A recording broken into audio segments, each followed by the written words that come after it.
Hello students, कैसे हैं आप सब लोग। आज आपकी इंग्लिश की ऑनलाइन क्लास है और इंग्लिश में अपन lesson number 3 glimpses of the past पढ़ेंगे। ठीक है, अभी तक अपन 2 लेसन और 2 पोएम कर चुके हैं। ठीक है, तो आज अपन तीसरा लेसन पढ़ेंगे जिसका नाम है glimpses of the past.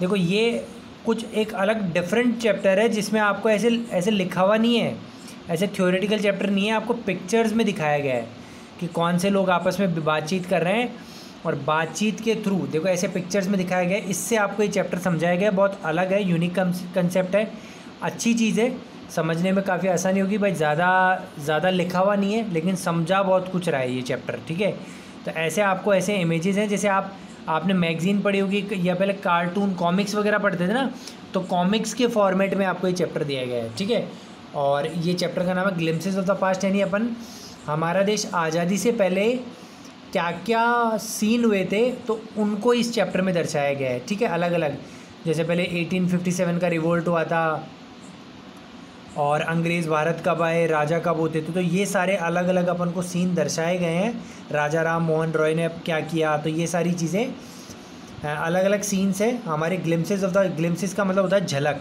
Past मतलब हमारा जो भूतकाल जो गया, यानी जब देश के आज़ाद होने से पहले जो किस्से थे उनकी एक झलक अपन इसमें पढ़ेंगे। ठीक है, तो चैप्टर थोड़ा यूनिक है, डिफरेंट है, पढ़कर बहुत अच्छा लगेगा, बहुत मज़ा आएगा, अच्छी चीज़ है, बहुत अलग। इस बार आपकी बुक में ये चीज़ डाली है कि आपको कॉमिक की फॉर्मेट में आपको चैप्टर दिया गया है। ठीक है, before you read, here are some pictorial glimpses of the history of our country from 1757 to 1857। आपके इस चैप्टर में कुछ पिक्चर्स दी गई हैं और जिसमें पिक्चर्स में कोई लोग कुछ कह भी रहे हैं, कुछ बातें बताई गई हैं, लिख कर भी बताई गई है, पिक्चर्स के माध्यम से भी बताई गई है। अपने इतिहास की कुछ बातें जो 1757 से 1857 यानी 100 सालों के बीच में कौन कौन सी घटनाएं घटी, तो वो आपको यहाँ बताई गई हैं। These pictures and speech bubbles will help clarify your understanding of the conditions that led to the event known as first war of independence 1857। आज़ादी का जो पहली लड़ाई है वो 1857 में लड़ी गई थी। आज़ादी मिली तो उसके भी 100 साल बाद, 90 साल बाद 1947 को मिली अपन को, लेकिन आज़ादी की लड़ाई 1857 में शुरू हुई थी। तो शुरू होने से पहले क्या क्या हुआ था वो सारी कंडीशंस आपको समझेंगे। उसके लिए आपको कुछ स्पीच वगैरह या फिर कुछ ये जो पिक्चर्स दी गई उनसे आप समझोगे। सबसे पहला है द मार्टियर्स। मार्टियर्स मतलब शहीद यानी वो लोग जो देश को आज़ाद कराने में शहीद हो गए। तो एक फंक्शन चल रहा है स्कूल में, ठीक है, दिल्ली में एक फंक्शन चल रहा है, सभी लोग बैठे हैं और ये लेडी गाना गा रही है, ऐ मेरे वतन के लोगों जरा आँख में भर लो पानी, वो शहीद हो गए हैं जिनकी याद करो कुर्बानी। ये कुछ लाइनें लिखी गई है। ओ माई कंट्री मैन यानी है मेरे वतन के लोगों, let your eyes fill with tear, आँख में भर लो पानी, as you recall the sacrifices of India, जैसे ही आप जो बलिदान याद करोगे हमारे देश के शहीदों का, तो उस टाइम पे। तो ये एक गाना है, तो फंक्शन है दिल्ली में, तो वहाँ पे जैसे होता है ना इंडिपेंडेंस डे पे देते हैं, तो जो देश के लिए शहीद हो गए उनको अपन याद करते हैं, तो वो एक फंक्शन चल रहा है। ठीक है, तो ये फ़ोटो है जिसमें आज़ादी के कुछ स्वतंत्रता सेनानी है जिन्होंने देश को आज़ाद कराया। ठीक है, तो सबसे पहला इवेंट पढ़ेंगे था कंपनीज कॉन्क्वेस्ट, यानी कि ईस्ट इंडिया कंपनी मतलब ईस्ट इंडिया कंपनी। अंग्रेज़ आए थे तो अब एक कंपनी बनाकर लाए थे ईस्ट इंडिया कंपनी, उसके बारे में कह रहे हैं कि कैसे कंपनी ने आकर अपना राज यहाँ पर स्थापित किया। तो ये पढ़ेंगे बस 1757 से 1849 तक की ठीक है। With its superior weapons the British East India Company was extending its power in 18th century. 18th century 18वीं सदी यानी लगभग अभी 21st सेंचुरी चल रही है, यानी कि 300 साल पहले ईस्ट इंडिया कंपनी आई थी और उसने अपना पावर यहाँ पे स्थापित कर लिया, फैक्ट्रीज डाल ली और अपनी पावर को, क्षमता को बढ़ाती गई। क्यों? क्योंकि उनके पास सुपीरियर हथियार क्या थे, भारतीयों से काफ़ी ज़्यादा थे। उस टाइम पे भारत में राजा वगैरह होते थे तो उनके पास इतने अच्छे हथियार नहीं थे, उनके पास वेपन्स अच्छे थे, तो जिनसे लड़ाई लड़कर वो अपना वर्चस्व स्थापित कर रही थी। तो देखो 1765 में लगभग ये तो पूरा वो था जहाँ राजा थे, और ईस्ट इंडिया कंपनी इस बंगाल वगैरह के हिस्से में आई थी, लेकिन धीरे धीरे पूरे भारत में फैल गई थी। ठीक है,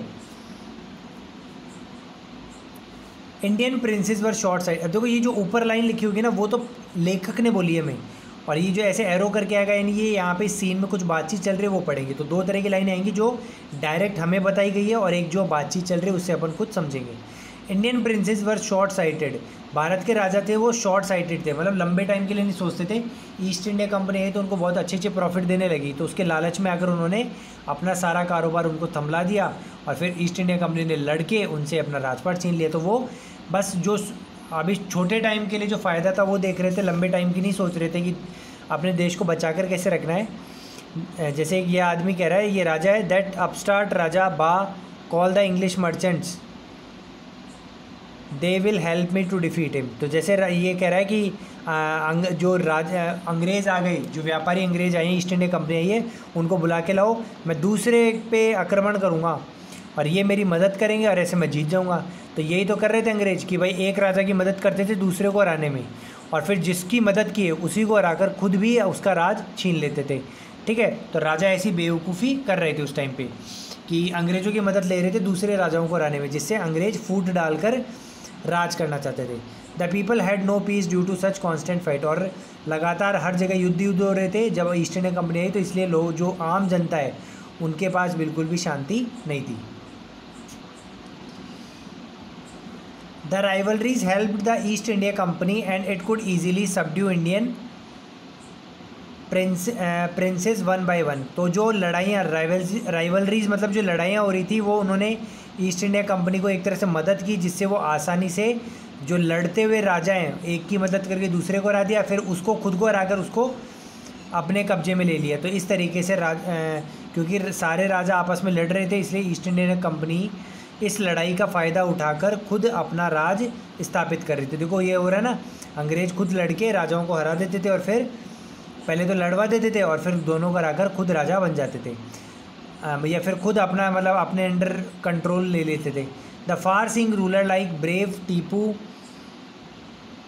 of Mysore for the British till he died fighting. लेकिन सारे राजा ऐसे नहीं थे, कुछ राजा ऐसे भी थे जो अंग्रेज़ों की चाल को समझ गए थे, जैसे टीपू सुल्तान थे मैसूर के, जिन्होंने अपने मरते दम तक अंग्रेज़ों से लड़ते रहे और उनको कभी भी अपना राजपाट उनको नहीं सौंपा। अब जैसे ये आदमी कह रहा है, how did Indians react to this conquest, और जब अंग्रेज़ों ने भारतीयों पे कब्जा कर रहे थे, अलग अलग राजाओं को हराकर अपना उनका जितना भी राज्य अपने अधीन कर रहे थे, तब अलग अलग लोग जो देश के अलग अलग लोग हैं उनकी अलग अलग राय थी। जैसे कुछ ने कहा, thank God there is peace in the country now, no more wars and no looting by thugs. कहा कि चलो राजा अंग्रेज आ तो गए, अंग्रेज़ों ने अपने ऊपर राज तो कर लिया, अपन को गुलाम तो बुला लिया, लेकिन अच्छा है इस बहाने शांति तो हो गई, अब कोई लड़ाई तो है नहीं।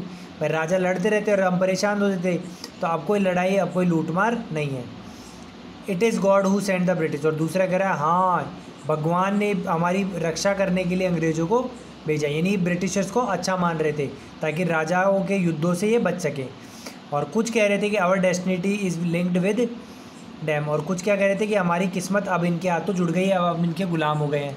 तो कुछ लोग तो अंग्रेज़ों के आने को अच्छा मान रहे थे और कुछ लोग गलत मान रहे थे। The white man has killed और थ्रोन्ड आवर किंग्स, एक बोल रहा है कि जो ये अंग्रेज़ है, वाइट मैन मतलब अंग्रेज़, इन्होंने हमारे राजाओं को मार दिया या फिर राजा के पद से हटा दिया है। तो कुछ कह रहे हैं some kings were not good but after all they were all of his land, और कह रहे माना कि कुछ राजा लोग अच्छे नहीं थे लेकिन थे तो हमारे ज़मीन से जन्मे ही लोग, तो हमारे अंग्रेज अगर उनको मार रहे हैं, हटा रहे हैं, तो ये गलत है।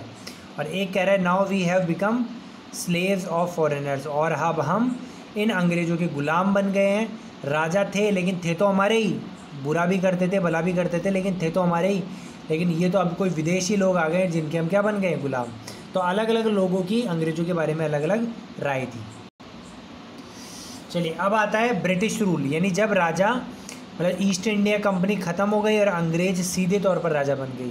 शुरू में क्या था कि अंग्रेज़ ईस्ट इंडिया कंपनी यानी कंपनी के नाम से आए थे, मतलब व्यापारी बनकर आए थे, लेकिन अब जब उनका पूर्ण रूप से अपने ऊपर कंट्रोल आ गया, अपने मतलब सारे राजाओं को उन्होंने हरा दिया और पूरे भारत पे अपना कब्जा कर लिया, तो तब क्या क्या हुआ वो देखते हैं। 1765 से 1836, 1765 से 1836 तक की बातें हैं ये। Religious leaders praised ideas like untouchability and child marriage. इस दौरान कई धार्मिक जो गुरु हैं वो कई चीज़ें लोगों के बीच में सिखा रहे थे, जैसे अनटचेबिलिटी यानी कि छुआछूत को बुरा माने, अनटचेबिलिटी एंड चाइल्ड, नहीं कुछ गलत चीज़ें अपने समाज में फैला रहे थे, जैसे अनटचेबिलिटी की, ये लोग अच्छे हैं, इनको छूना चाहिए, ये पवित्र हैं लोग हैं, ये अपवित्र हैं, ब्राह्मण से ऊंचे वर्ग के होते हैं, ये निचली जाति के होते हैं। तो ये सारी गलत धारणाएं लोगों में फैला रहे थे इस दौरान। और चाइल्ड मैरिज और बाल विवाह काफ़ी प्रचलन में था, बच्चों का ही विवाह कर दिया जाता था। और जो साधु संत वगैरह है जो ये सारे कुप्रथाएं चला रहे थे, छुआछूत की, बाल विवाह की, ये समाज में लोगों को डरा डरा कर फैला रहे थे। जैसे ये साधु कह रहा है, anyone who crosses the seas loses his religion, कि जो भी अगर समुद्र पार करके उन अंग्रेज जहाँ से आए वहाँ पे चला जाएगा ना, तो अपना धर्म खो बैठेगा। तो ऐसे लोगों में गलत विचार, गलत धारणाएं डर के बहाने से पैदा कर रहे थे, यानी कि इस सदी में देश समाज काफ़ी बिगड़ रहा था। ठीक है,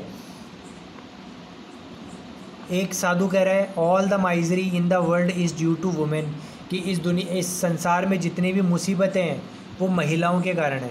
तो देखो कितने गलत गलत विचार फैलाए जा रहे थे। द ट्रुथ, मतलब ये भारत के समाज में ऐसा चल रहा था। ठीक है, the truth was that Indians had lost self respect, the British scorned them, लेकिन सच्चाई क्या थी कि भारतीयों ने अपना आत्मसम्मान खो चुके थे, क्योंकि वो अब अंग्रेज़ों के गुलाम हो गए थे।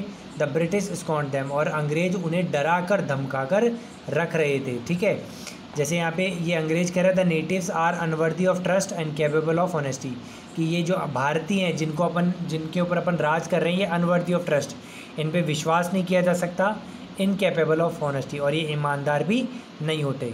लेकिन इनके पीछे इनका एक नौकर है जो कि भारतीय है, क्योंकि भाई अपने आसपास नौकर चाकर तो भारतीय रहते। तो ये भारतीय कह रहा है, true your honour but I am honest, आप सही कह रहे हो कि हम भारतीय के ऊपर विश्वास नहीं किया जाता, हम ईमानदार नहीं होते, लेकिन मैं तो ईमानदार हूँ जो आपके यहाँ नौकर बना हुआ हूँ। ठीक है, बीइंग मर्चेंट्स, जो क्योंकि व्यापारी थे अंग्रेज जो आए थे, British wanted quick profits, their heavy taxes forced farmers to abandon their fields, और क्योंकि वो व्यापारी थे, वो तो पैसा कमाने आए थे, लूटने आए थे, तो इसलिए उन्होंने जल्दी से जल्दी पैसा कमाने का सोचा, इसलिए उन्होंने काफ़ी बड़े भारी भरकम टैक्स लगा दिए किसानों पर, जिसके कारण उनको अपनी ज़मीनें बेचनी पड़ी और किसानों की ज़मीनें भी छिन गई, क्योंकि वो इतना कमाते ही नहीं थे कि जितना उनको टैक्स देना पड़ता था। But your man are taking all, जैसे किसान, एक चीज़ है जैसे अंग्रेज आए और ये किसान कह रहा है कि आपके आदमी मेरी फसल क्यों लेकर जा रहे हैं, मैंने तो टैक्स दे दिया। You are still in arrears, if you don't pay next week I will send you to jail, तो तुम्हारा टैक्स देने के बावजूद अब भी तुम्हारे ऊपर कर्जा है, मतलब कर्जे में हो, अरियर्स का मतलब कर्जा, अगर तुमने अगले हफ्ते भी टैक्स नहीं दिया तो हम तुम्हें जेल भेज देंगे। तो यानी कि टैक्स भी वसूलते थे और जो अनाज पैदा होता था किसानों का उसको भी छीन लेते थे। तो काफ़ी बुरी स्थिति हो गई थी। Still the British invented their methods which gave them more profits, और ब्रिटिश ने अलग अलग अपने तरीके अपना लिए थे जिससे वो ज़्यादा से ज़्यादा पैसा लूट सके भारत से। The goods manufactured in England should not have any import duty when brought to India, ये कह रहा है कि जो भी विदेश से यानी अंग्रेज़ अपने वहाँ से इंग्लैंड से जो भी सामान बनाकर लाएंगे उनके ऊपर कोई टैक्स नहीं लगेगा, ताकि वो सस्ते में यहाँ पर बिकें और सारे लोग इंग्लैंड के बनाए हुए सामान को खरीदें। अ गुड आइडिया, दूसरे कह रहे हैं कि बहुत अच्छा आइडिया है। The East India Company's loss begin to cripple Indian industry, इससे क्या हुआ कि सस्ते मिलने लगे वहाँ के सामान, क्योंकि टैक्स तो लगता नहीं था भारत में आने पर। देखो बाहर से कोई भी चीज़ आती है तो उस पर टैक्स लगता है, वो महंगी हो जाती है, लेकिन उन्होंने कहा कि इंग्लैंड से जो भी चीज़ें आएंगी उस पर कोई टैक्स नहीं लगेगा, और उल्टा टैक्स किस पे लगा दिया, भारतीयों की चीज़ों पे। तो इंग्लैंड की चीज़ें सस्ती हो गई, भारतीयों की चीज़ें महंगी हो गई, तो सबको इंग्लैंड की चीज़ें ही खरीदनी पड़ी। इससे भारत में जितनी भी इंडस्ट्री है, जितने भी काम करने मजदूर है, वो उन्होंने अपनी नौकरियाँ गंवा दी और भारत की जितनी भी इंडस्ट्रीज़ वो ध्वस्त हो गई। ठीक है, द इनएबिलिटी फेमाइंस फॉलोड, और बहुत सारी भुखमरी चारों तरफ छा गई। 1822 से 1836 यानी 14-15 सालों में लगभग 15 लाख इंडियंस भुखमरी से मर गए। इतना भुखमरी हो गई अंग्रेज़ों के कारण। The British policies रूइन the expert artisans and their business, और ब्रिटिश ने जो अलग अलग टैक्स देने के अलग अलग जो ये नियम बनाए उससे भारत के कई कारीगरों ने अपनी नौकरियां छोड़ दी, गंवा दी, और वो उनका धंधा चौपट हो गया। ठीक है, तो बच्चों पहले पार्ट में आज अपन यहीं तक पढ़ेंगे। ठीक है, मुझे उम्मीद है कि आपको यहाँ तक समझ में आया होगा। अगला पार्ट आगे अभी और अपने देश में आगे और क्या क्या हुआ वो सारा अपन आने वाली वीडियोज़ में पढ़ेंगे। वीडियो को लाइक कीजिए, कमेंट कीजिए, चैनल को सब्सक्राइब कीजिए, रेगुलर देखते रहिए। कोई भी दिक्कत हो मैं बताइए। Thank you, have a nice day.